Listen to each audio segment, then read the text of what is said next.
கல்லூரி வளாகத்தில் இருக்கின்றார். மிக உன்னதமான திட்டத்தை துவக்கி வைத்து பேசுவதற்கு குறிப்பிட்டார். தமிழ்நாட்டில் திராவிட மாடல் ஆட்சி பொறுப்பேற்ற போது தேர்தல் வாக்குறுதியை நிறைவேற்றிருந்தோம்.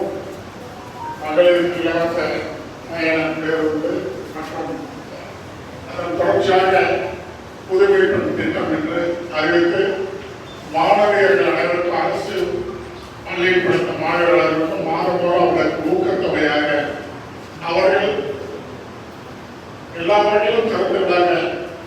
மிகவும் கடின சூழ்நிலையில் குடும்பத்திலிருந்து வருகின்ற மாணவர்களுக்கு உதவுகின்ற விதமாக இந்த அரசு இருக்கும். நான் இருக்கிறேன் என்று அறிவித்து 1000 ரூபாய் மாதந்தோறும் மாணவர்களுக்கு வழங்கினார். அப்பொழுது மாணவர்களாக உங்களுடைய குரலும் அவர் மனதில் எதிரொலித்தது. மாணவர்களுக்கு மட்டுமா, மாணவர்களாக எங்களுக்கு இல்லையா